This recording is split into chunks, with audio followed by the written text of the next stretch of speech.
இந்தியாவின் பாதுகாப்புக்கு எதிர்காலத்தில் கச்சத்தீவு ஒரு பிரச்சனையாக அமையும் என நினைப்பதால் அது குறித்து பிரதமர் நரேந்திர மோடி பேசி வருவதாக தமிழ் மக்கள் தேசிய கூட்டணியின் நாடாளுமன்ற உறுப்பினர் சி.வி. விக்னேஸ்வரன் தெரிவித்திருக்கிறார்.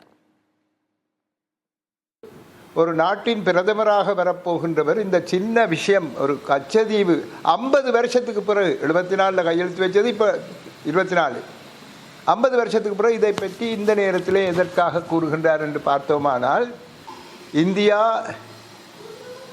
இலங்கையோடு சில நடவடிக்கைகளிலே இறங்க வேண்டுமென்றால் இவ்வாறான கச்சத்தீவு போன்ற ஒரு இடத்தை ஒரு மையமாக வைத்து முரண்பாடுகளை ஏற்படுத்தி அதன் ஊடாக சில நடவடிக்கைகளிலே இறங்கலாம். ஆகவேதான் கச்சத்தீவு ஆரிடம் போக வேண்டும் என்பதை பற்றி பார்க்க, இதை எதற்காக இந்தியா அதாவது இந்தியாவினுடைய தற்போதைய பிரதமர் எதற்காக அதற்கு இவ்வளவு